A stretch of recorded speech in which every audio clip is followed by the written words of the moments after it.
ओम श्री विष्णवे नमः। ओम श्री नारायणाय नमः। नमस्कार। आज की इस वीडियो में हम बात कर रहे हैं कार्तिक मास आरंभ होने जा रहा है और पूर्णिमा की, शरद पूर्णिमा। शरद पूर्णिमा जो कि 12 महीने की 12 पूर्णिमाओं में सबसे श्रेष्ठ मानी गई है। इस दिन के बहुत सारे विधान हैं। सबसे पहले तो कार्तिक मास का शुभारंभ होता है। इस दिन से भगवान श्री हरि का महीना, भगवान का वो पावन महीना जब आप स्नान करते हैं और उस एक महीने में आप अनेकों धर्म कर्म के कार्य करने से युगों युगों के पापों का नष्ट होता है और आपको भगवान का आशीर्वाद प्राप्त होता है, घर में सुख समृद्धि आती है। बात करेंगे शरद पूर्णिमा की। शरद पूर्णिमा के दिन एक और बहुत ख़ास बात होती है, वो है कि इस दिन खीर बनाई जाती है। उसका भी हम आपको वर्णन करेंगे, क्योंकि इस दिन शरद पूर्णिमा की रात को चंद्र ग्रहण है। तो खीर किस समय बनाएं, कैसे बनाएं और उसको चंद्रमा की रोशनी में कब रखें, ये सब जानकारी, साथ में जो पूर्णमासी है वो कब है, उसका व्रत किस दिन रखना है, ये सब जानकारी आज के इस वीडियो में हम आपके लिए लेके आए हैं। आइए वीडियो की ओर आगे बढ़ते हैं। उससे पहले आपको बता दें कि कार्तिक मास का महात्म्य हमारे इस चैनल पर नित्य प्रतिदिन एक अध्याय के माध्यम से आपको सुनाया जाएगा। आप उसके वीडियो को सुनकर भगवान का आशीर्वाद प्राप्त कर सकते हैं, इसका लाभ ले सकते हैं आप चाहें, क्योंकि इसका प्रतिदिन हमारा जो प्रसारण है वो सुबह 4:30 से 5 के बीच में होगा। तो आपको सुबह सुबह कार्तिक मास का जो माध्यम है वो सुनने को मिल जाएगा। उसके बाद आप दिन में भी सुनना चाहें तो दिन में भी सुन सकते हैं। ये तो हो गया कार्तिक मास महात्म्य का। साथ ही आपको हम बता दें कि आगे करवा चौथ आ रही है, तो उस पर अगर आप पंडित जी या पंडितानी जी द्वारा करवा चौथ की कथा करवाना चाहते हैं, या कई बार ऐसा होता है कि हमारे बहुत सारी महिलाएं एकत्र होती हैं और उसके बाद कोई कथा करने के लिए हम किसी को बुलाते हैं, या आप खुद बाहर कहीं नहीं जा पा रहे हैं, आपको कथा कैसे करें, कैसे पूजा करें करवा चौथ की, तो ऐसी स्थिति में आप हमारे यहाँ से बुकिंग कर सकते हैं, जिसमें पंडित जी या पंडितानी जी जो हैं वो आपको कथा सुनाएंगी, आपकी पूजा करवाएंगी। ऑनलाइन होगा ये सब प्रोसेस। आपको या तो आप वीडियो कॉल पे, वीडियो कॉन्फ्रेंसिंग पे कर सकते हैं, या फ़ोन कॉल पे भी इसको किया जा सकता है। इसकी बुकिंग के लिए नंबर जो है वो डिस्क्रिप्शन बॉक्स में दिया हुआ है, मैं यहाँ दोहरा भी देता हूँ, 8851390477। आप इस नंबर पर व्हाट्सएप मैसेज या कॉल करके अपनी समय के अनुसार बुकिंग कर सकते हैं कि आप किस समय कथा कराना चाहते हैं, किस समय सुनना चाहते हैं। उसके हिसाब से आपका शेड्यूल पहले से बुक कर दिया जाएगा। दक्षिणा जो है वो आप पेटीएम के ज़रिए या फ़ोनपे के ज़रिए आप पंडित जी को भेज सकते हैं। शरद पूर्णिमा इस बार आपकी 28 अक्टूबर को मनाई जाएगी। 28 अक्टूबर को ही इसका व्रत रखा जाएगा, क्योंकि 28 अक्टूबर की सुबह 4:17 पर शरद पूर्णिमा आरंभ हो रही है और शरद पूर्णिमा का समापन होगा 29 अक्टूबर को रात्रि 1:53 अर्थात 53 मिनट्स पर, रात को ये समाप्त होगी। इस प्रकार से जो शरद पूर्णिमा का व्रत है वो 28 अक्टूबर को ही रखा जाएगा। बात करते हैं कि चंद्र ग्रहण है कि नहीं है, और चंद्र ग्रहण है तो खीर कब बनाएं, कैसे बनाएं। जी बिल्कुल, ये जो चंद्र ग्रहण है ये हमारे यहाँ भी लगेगा और इसका पूरा प्रभाव रहेगा। चंद्र ग्रहण का जो समय है वो रहेगा रात को 1:06 से, और जो समाप्त होगा वो होगा 2:22 पर, अर्थात रात्रि को चंद्र ग्रहण रहेगा।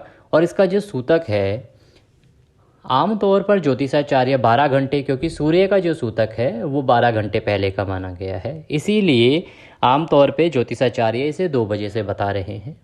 फिर भी हम आपके ज्ञानवर्धन के लिए बताएं कि चंद्रमा का जो सूतक है वो 6 घंटे का माना गया है। ज्योतिष शास्त्र में बहुत लोगों के अलग अलग मत होते हैं, लेकिन ज्योतिष शास्त्र में जो लिखा है उसके हिसाब से सूर्य का जो सूतक है वो 12 घंटे पहले लगता है और चंद्रमा का जो सूतक है वो 6 घंटे पहले लगता है।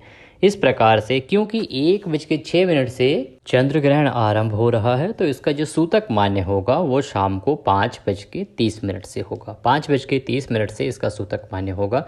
इसके बाद अब आपकी बात आती है कि खीर बनाएं तो कैसे बनाएं, क्योंकि शरद पूर्णिमा की रात चंद्रमा की रोशनी में खीर को रखने का बहुत बड़ा महत्व है और उसके बाद इसका प्रसाद वितरित किया जाता है। बात आती है कि अब क्योंकि रात को तो सूतक पहले से लग जाएगा और रात को ग्रहण भी है, ग्रहण में हम खीर बाहर नहीं रख सकते, ना सूतक में रख सकते हैं और ना ही ऐसा कर सकते हैं कि हम सूतक आरंभ होने से पहले खीर बना लें और फिर सूतक समाप्त होने के बाद उसको रख दें।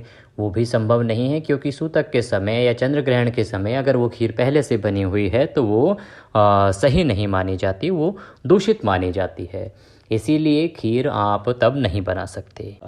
मैं बताता हूँ आपको कि आपको खीर कब बनानी है। उससे बड़ी बात यह है कि शरद पूर्णिमा को खीर का महत्व क्यों है, ऐसा किया क्यों जाता है, ये जान लेना बहुत आवश्यक है।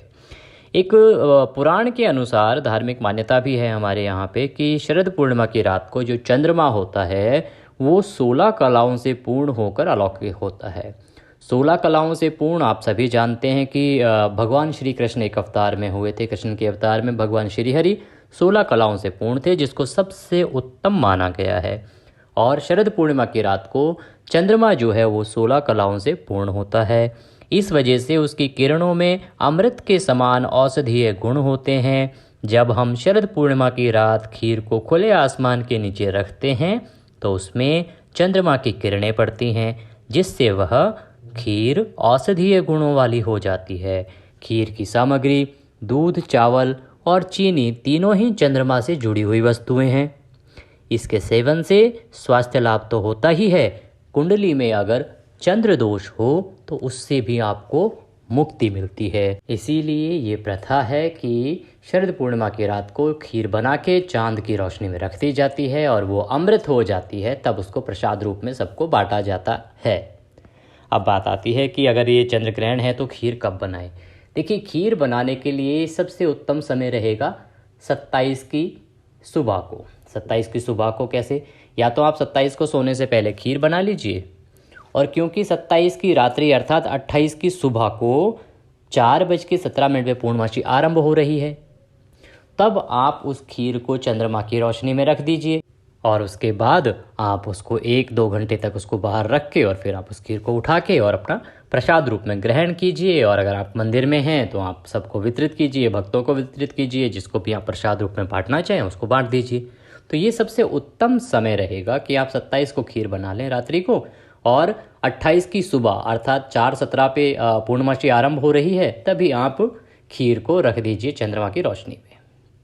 तो ये तो थी जानकारी कि आपको जो खीर है वो कब बनानी है, सूतक कब से लगेगा, चंद्र ग्रहण है कि नहीं है, साथ में पूर्णमासी का जो व्रत है वो कब रखा जाएगा। अब बात आती है पूर्णमासी की कथा की। पूर्णमासी की व्रत कथा पहले से हमारे इस चैनल पे उपलब्ध है, फिर भी आपके लिए हम एक बार फिर से दूसरे वीडियो में उसको लेके आएंगे। इस वीडियो में अभी के लिए इतना ही। वीडियो पसंद आया हो तो इसमें जय श्री हरि, ओम नमः शिवाय, जय श्री राम, भगवान का नाम लेके एक कमेंट ज़रूर करें, क्योंकि ये हमारे लिए आपकी तरफ से एक दक्षिणा होगी। तो आज के इस वीडियो में अभी के लिए इतना ही। अगली वीडियो में फिर होगी आपसे मुलाकात, तब तक के लिए ओम नमः शिवाय।